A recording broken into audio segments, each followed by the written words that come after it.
inside thigh down. Get your armpit on top of that other knee. Otherwise, he's going to start putting a knee shield in place and you're going to have a hard time. Okay? Then slide forward, create your staple. Again, I get underneath the armpit so that I can throw my elbow onto the ground. And then from here, let that caboose go.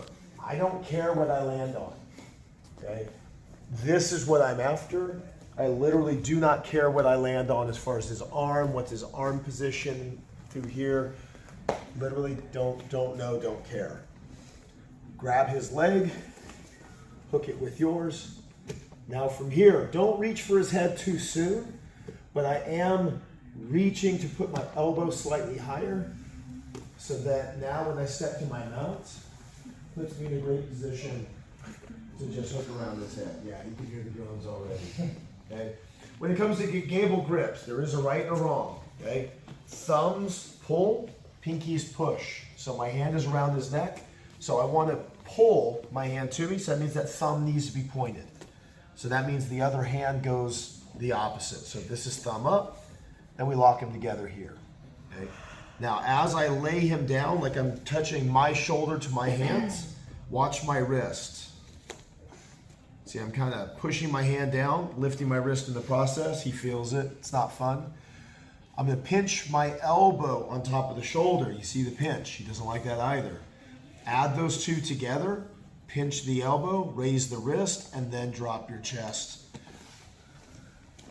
And then the position on the arm and the neck is just nasty. Okay. Again, I haven't found very many people that can withstand the pressure. People will tap for different reasons though. Okay. Some of the bigger guys will say they feel the pinch in the shoulder. Some people will say they feel the choke. Some people will say it's a neck crank. I don't care. It's not my problem. The only thing I care about is you tap it. That's it. Now, when people get in position, for some reason, they think when the big squeeze happens, it's all about pushing forward, and that is absolutely incorrect. The only thing I want to do is collapse, is just sink down. So when my hands are here, I'm trying to make this shoulder go down to my hands, not forward. So I'm just sink, sink, sink, sink, sink, sink, sink, sink, sink, and that creates the tension. Okay, you'll see people, man, they'll be on their toes, they'll be pushing forward. Your arm literally feels like it's smashing your nose up into your face. That is the wrong direction. Just sink. Think about yourself like a low riders at a cholo convention. Just lower it down. Let those airbags out. All right, give a shot. Okay, so level one. That's how we train every single day. Okay, we come in, we're drilling. It's very polite. It's a very slow engagement, but to be sure, I will take you in every single movement all the way to the end. Okay, even though it's at a polite level, I will make sure that every arm bar goes all the way to the threat. I will make sure that every choke goes all the way to the point where you feel you need to tap. The only difference is it's a very low level, very polite. Okay, that's our drilling. There's no resistance. Then we start rolling. Rolling has multiple levels. Okay, again, there's that lowest level that no matter who I'm with, whether you're 400 pounds or you're 95 pounds, it doesn't matter. You're always rolling at a pace and at a clip that is keeping an idea of what is the differences between you and your opponent, and trying to do everything as politely as possible. So I'm not forcing myself.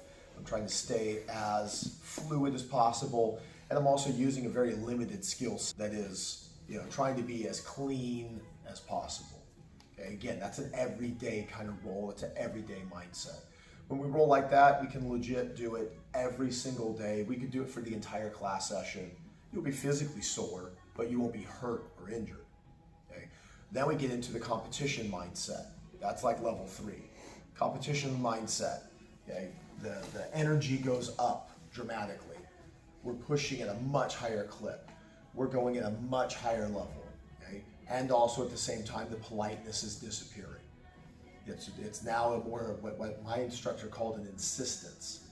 that when I'm going for a move, and once I know I have it, you can resist, and I will push through your resistance. If I know where I'm supposed to be, and I know that I'm there, okay, it's my muscle on your muscle, and if I believe my technique is better than your defense, I don't care about your defense. I'm just simply going to push through it, push through the boundary that you put in front of me, and I'm not going to go around your barrier. That going around barriers is levels 1 and 2. Level 3 is breaking barriers in the process. Literally going, I believe I am more capable than your defense. Smash your defense. That's level 3. That's a competitive level.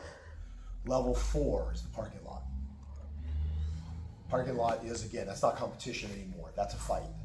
Okay. Once we get to that fight, okay, forgive my French, but fuck your excuses, fuck your rules, fuck everything that you ever thought that you knew. I'm taking you home with me. Your neck is done. I'm breaking whatever it is I touch, and everything that I do is to a whole other level. So what I always like to remind people of, though, is, again, it's why are you training what you're training? Because if you say, I'm training for self-defense, you always have to keep the parking lot in your mind. And at times, you have to say, through here, like we hear people all the time, I go for a choke. Oh, well, I was more of a crank. Okay. And in the parking lot, that's what you're going to hang your hat on? That when I break your neck in the parking lot, you're going to be like, I was more of a crank? No. My goal at that moment in time is to do anything and everything within my power to get the finish. But again, I know I can only train with select individuals at levels 3 and 4. I can train with everybody at levels 1 and 2, and I have select friends that I can train with at levels 3 and 4. Okay. You know what friends you can tell certain jokes to, and they won't get offended. And then you know certain people that you just simply cannot tell bad jokes to, because they will always get offended. The bad jokes are levels 3 and 4. Okay. So, but you know who they are. But we can't do it all the time. So now what we're going to do is we're going to go into that same move, okay? But again, we're going to add a level 3 technique. What we just did, I can do to anybody and everybody very cleanly, level 1. Okay, it's a great technique. No referee will ever call me on it in any tournament under any rule set whatsoever. This one they might. So. Have fun. Yeah. He's like, So I go into the same, I throw, I step, I circle, and I'm here. Okay? Oh no, it's not working. Okay? So now what I do through here is I shift my hand up to the top of his head. I bring my other hand in. Now whether you want to cup in this way or this way, it's kind of up to you. I lean in, and my goal is to make his head touch the top of his shoulder. This is a neck crank, 100%. I'm not even going to pretend like this is a choke. When I'm here and I'm squeezing, he feels just the compression through here, even if he feels like his neck is being slightly crunched. I'm here, I'm going bum, bum, bum, bum, bum, not quite working. Shift my hands, and now this time I'm literally prying his neck over the shoulder, 100% neck crank. Okay. At that moment in time, if a referee were to be like, Dave, sorry, I got a DQ, that was a neck crank and neck cranks aren't allowed, I'm not going to argue. I'll argue 100% on the other one all day long. On that particular one, no, and again, I'm going to do that with I know my partners that you can do that with. Yeah, they prefer going a little harder, but even when they do it, I'm going to use a level 3 technique, but I'm going to be hitting it like levels 1 and 2. Because right then, if I just simply go in and yank, his neck is going to be popping a couple times, probably before he ever gets a chance to tap or vocalize that it hurts. Make sense? It's simple, it's stupid, but that is what works. Fancy, all this fancy bullshit out there that everybody does, I have a phrase I put, fancy is seldom effective, and effective is seldom fancy. This is straight and to the point. I get in, boom, and then you're going to be like, oh, that was a neck crank. Like, don't tap then. Didn't like it, don't tap. The reason why you're having to use fancy bullshit is because you're avoiding what's effective. And that's why you got to do fancy bullshit. Don't get me wrong, I like being fancy too. There's every once in a while I'll do calligraphy. That's not how I write every day. All right, let's give it a shot. 1, 2, 3. You can quote me on that. And I'll admit, I mean, how I done? I mean, when Melissa and I were competing as white belts, neck cranks were legal. So at that moment in time, I mean, I can honestly say, as a white belt, I probably have more neck crank and more victories just in my white belt era than most people have throughout their entire career of all victories. Okay? Because back then, it wasn't a big deal. And I love neck cranks. Neck cranks were my, because again, what's a failed choke? It's just a neck crank. So, so at that moment in time, I didn't care. All right, so now we're gonna go half guard, and we're gonna use the same pass, okay? Now, I like to use, it's a gunslinger analogy. So if you're talking about Old West, what does a gunslinger, what do they do? Okay, to the holster, and then out, okay? Now, right now, like I said, this has been a big portion of my game right now, of how I like to do things, okay? If you were to close your eyes, okay, without even attempting it, I can put my hand to my hip, okay? If I can do that, the rest of the move is done, okay? So again, I have stopped aiming for Pablo.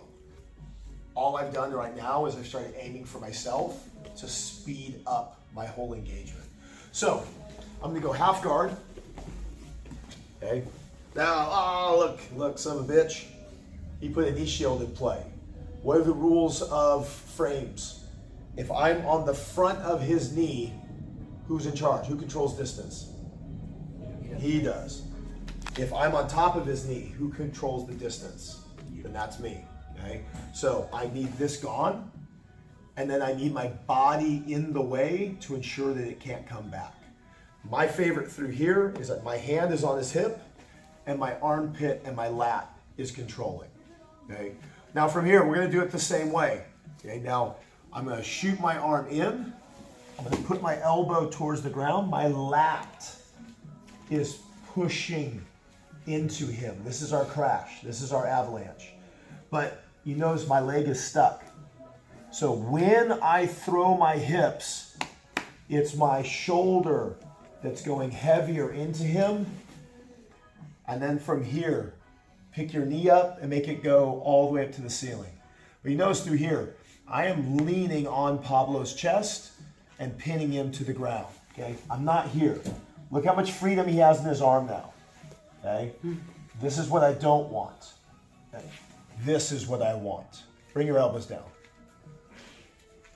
Okay, what are the chances of him hooking my head? Slim to none, okay? I bring my foot up. Now right from here, we go gunslinger, okay? Again, reach back, find your holster, smack your ass, however you want to refer to it.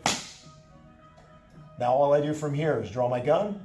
My hand literally is just gonna slide right up my thigh and my palm. Again, how can I miss? Go gunslinger, nope. Okay, and then how do I miss? It's almost impossible. Notice also through here, I'm not pushing his leg this way. My job through here is to push him open and then pull my leg to freedom. If I pull my leg to freedom, pull him in, hook, we're into the move that we just did. Okay? If I go here, go up top. Yep. I go here, I go gunslinger, I push him open, but that's the only thing that happens. Who cares? Okay? At this point, knee is in charge. When my knee, okay, go back. He's on top of my knee. Who controls my knee right now? He does, because he's on top. The moment I open him up and I'm here, who controls? I do, because he's in front now. So all I do through here is just drive my shin over the top. I could care less about this. Bring him down, post, swim, and here we are. Okay, this actually hurts worse, okay? Because his hip is being pinned in one direction and his shoulders want to twist the other.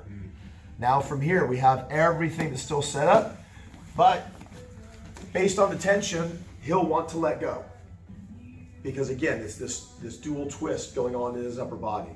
He can try to hold on, but to get rid of the tension, he wants to lean this way. but because of my 3/4 mount, his quarter guard, his hips are being pushed that way. So it's creating a tension that he doesn't like. And so in most cases, they'll let go. It may not be immediately, okay, but they'll let go relatively quick. It's not that bad. Okay? Now the big part is when we dive, okay, let it go. That's what Elsa from Frozen was talking about. Okay? I go in, I put my elbow to the ground. Let your caboose fall. Don't sit here and try to hover.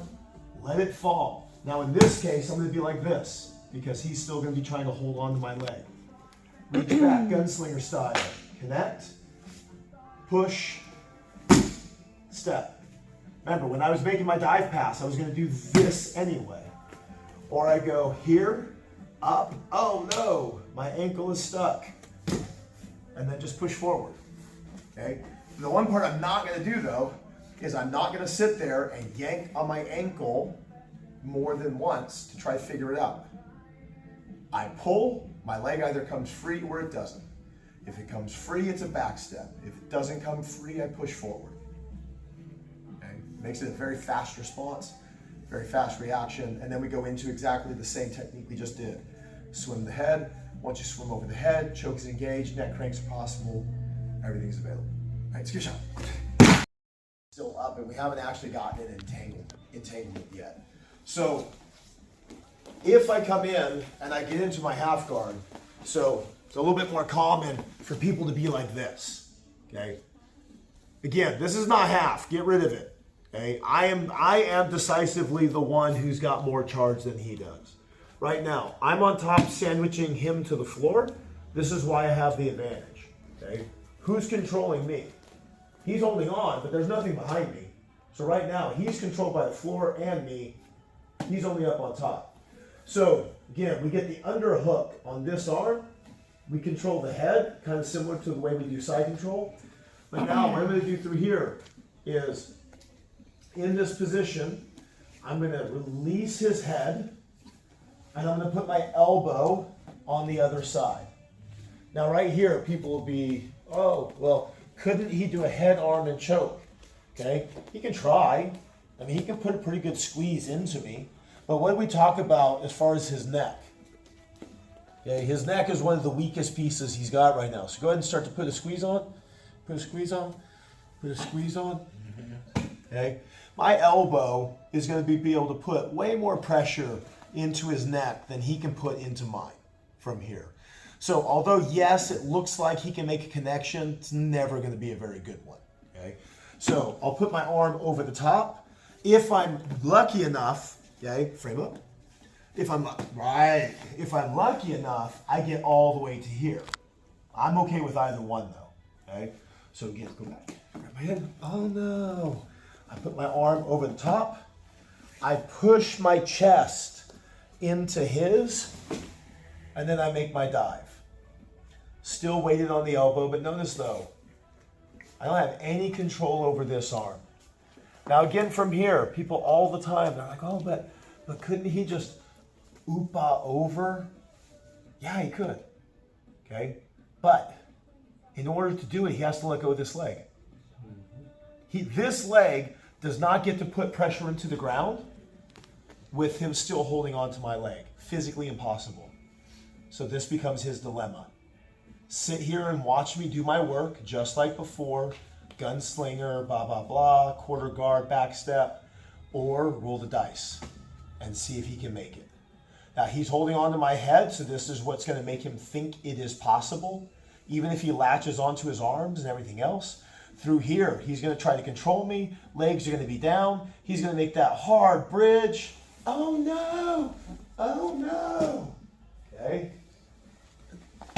Again, how does he make the bridge and control my leg at the same time? He can't. He cannot. Physically impossible. Okay? Holding on to my neck. Okay, lock me up. He's going to go for his oopa. Where's my elbow? Okay, all I do is post. Keep going for your oopa. Keep going for your oopa. Keep going for your oopa. Keep going for your oopa.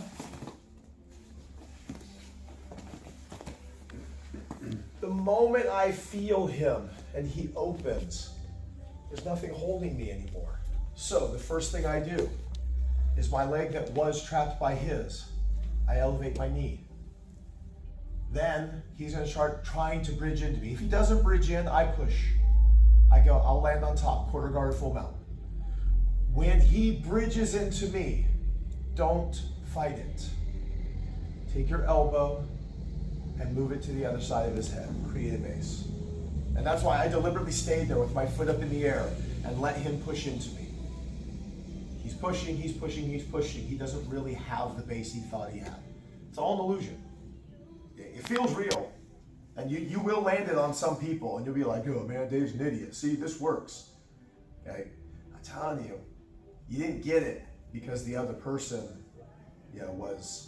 was skilled or anything else. You got it because they didn't know the tricks. They didn't know the secrets. So again, I go in. No. Over the top. Make my dive. The moment he starts putting that foot to the ground, right here, he can push. He can push.